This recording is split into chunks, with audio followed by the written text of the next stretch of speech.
For question 2 in quiz 1, what you have here is two liquid surge tanks placed in series so that the outflow from the first tank is the inflow to the second tank. And the assumption that you can make is the outflow, okay, the outlet flow rate from each tank is proportional to the height of the liquid. So this actually gives you certain equation. They are saying that the outlet flow rate, when you look at the tank here, is proportional to the height of the tank. So when you see tank 1, what you have is outlet flow rate from tank 1 is Q1 and the height is H1. So that gives you an equation. Q1 is proportional to H1 for tank 1.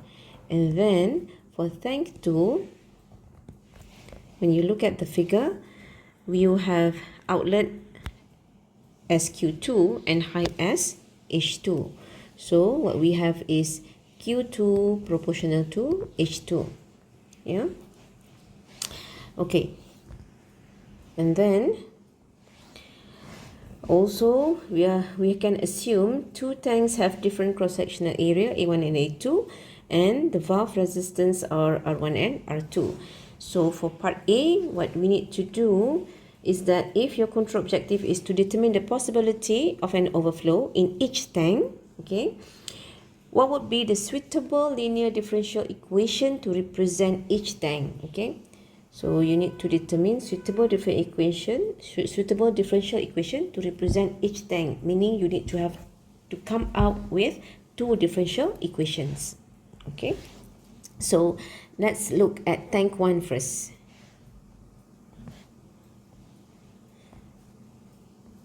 Okay.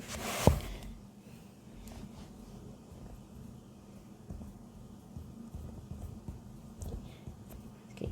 Based on what we have read and what we have seen, which conservation rules that we are going to use? Are we going to use mass balance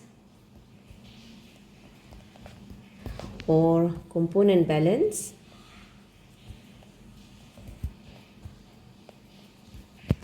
or energy balance? Which one? Okay, when you look at the tank just now, it is obvious that we are trying to look at how does the inlet and the inflow and the outflow affect the height in the tank. So this is basically a mass balance problem. Okay, so from mass balance,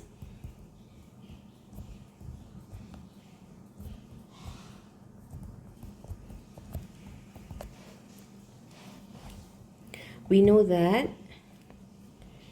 rho v dH1 dt equals to, meaning the mass inside the tank, yeah, it is equals to the inflow that's coming in Q1 Qi minus the outflow, which is Q1. Okay, and then rho v can be replaced by the area, which is A1, the cross-sectional area, dH1 dt equals to Qi minus Q1. Okay, remember just now when we look at the assumption, we are saying that Q1 is proportional to H1. Okay, how can we come out with an equation for this? Okay, I want you to recall or refer to equation 2.56, the relationship between the flow rate to the height and also to the valve resistance. Okay, from equation 2.56, it is given that the flow rate is equal to 1 over valve resistance multiplied by height. Okay, so in this case, for tank 1, just now when we come up with the relationship, we should have Q1 equals to 1 over R1 H1. Let this be equation number 1. Okay, so next what we do is we substitute equation 1, yeah, into, let's say this is equation 2. So what we have is A1 dH1 dt equals to Qi minus 1 over R1 H1. Okay. So now all the terms with H1 you put together. So we have A1 dH1 dt plus 1 over R1 H1 equals to Qi. So basically this is the differential equation that you have for tank 1 that represents how does the inflow and the outflow affect the height in the tank, right? So you repeat the same thing for tank 2. Okay, you repeat the same thing for tank 2, but remember that for tank 2 you have this same equation, but for tank 2 what you have is Q2 equals to 1 over R2 H2. Let's say this is equation number 3. So we are going to repeat the same procedure for tank 2. From the mass balance, we have rho V dH2 over dt equals to the inflow, which is Q1, minus outflow Q2. Okay, so and then we replace the rho V term with the cross-sectional area A2. Okay, we name this equation equation 4, and then we substitute equation 3 just now. Equation 3 is the relationship between the flow rate with our valve resistance and also the height. This is equation number 3 just now. Okay, and then when we replace, we rearrange the terms and we come out with the differential equation for tank 2. Okay. Okay, so for part B now, what we want to do is, without solving the differential equation, okay, when we talk about solving differential equation, what we mean is without solving for h of t, yeah, we don't want to do this, we don't want to do that. What would be the possible equation that can help you determine the cases of initial condition, that is t equals to 0 or approaching 0, and the final condition, that is t approaching infinity for both tanks, right? So for part B, what you need to do,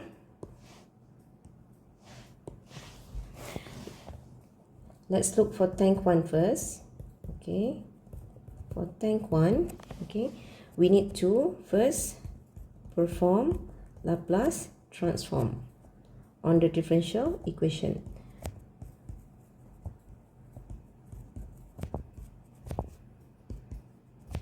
Okay, I'm just going to put on the differential equation.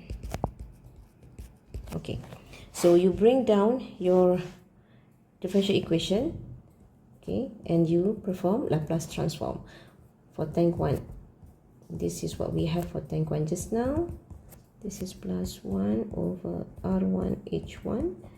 Okay, when you perform Laplace transform, it has to be for both sides. Okay, and this is quite simple actually. Okay, for this part and for this part, it's just basically just transforming the function. But for this part, yeah, you can use actually your table of Laplace transform. Okay, you see item number 24, when you have df dt, in our case we have dh dt, then the transform would be this part, s f of s minus s of f of 0. So you can copy that. So what we have is a1 multiply with s h1 of s multiplied by small h of 0, meaning the initial condition, yeah, plus, okay, 1 over r1, this is your constant, multiplied by h1 of s equals to, this is just a function, so you can just transform that from t to s. Yeah, what I'm saying is that basically this is qi of t. It's just for convenience we don't put t, but because we know differential equation should be in t domain. Right, so For initial condition, since it is not given any information, we can assume that equals to 0. Okay, so you solve this. When you solve this, you should have A1S H1S plus the second term equals to Qi of S. So your height H1 of S is A1 R1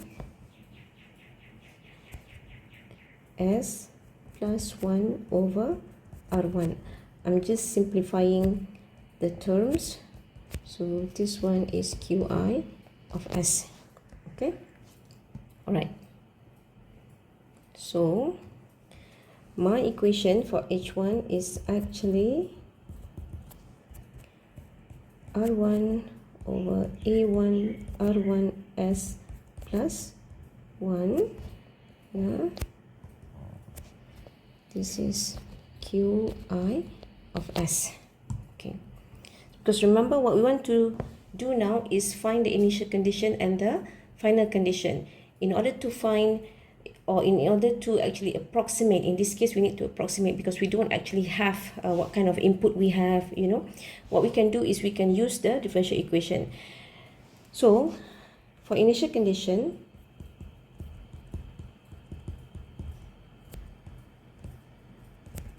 this is for tank 1, yeah. For initial condition, we know that limit as t goes to 0 for our h1 of t should be equivalent to limit s goes to infinity of s multiplied by h1 of s. Okay, so here you can just replace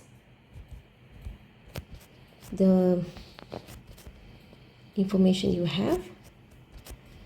This is s multiplied by R1 over A1 R1 S plus 1, okay, multiplied by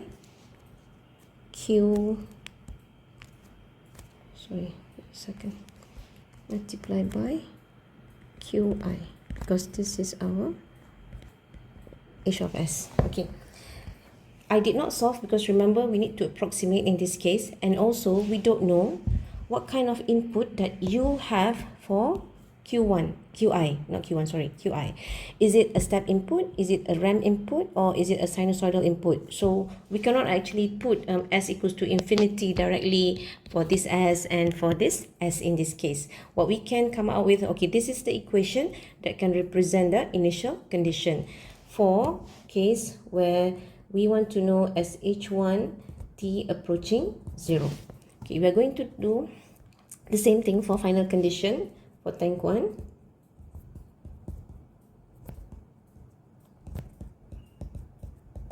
Okay, for final condition, same thing, limit t goes to infinity, h1 of t, this is equivalent to limit h goes to 0, s goes to 0 for s multiplied by the function of h1s. Yeah, so what you have is limit s goes to 0, s multiply with the whole equation just now, r1 a1 r1s plus 1 multiplied by Qi of s. Okay, so this is h1 st approaching infinity. So basically this is the equation that can help us approximate the final condition for the height in tank 1. Okay, so you repeat the same procedure for tank 2. Alright, okay, that's it. Assalamualaikum, thank you.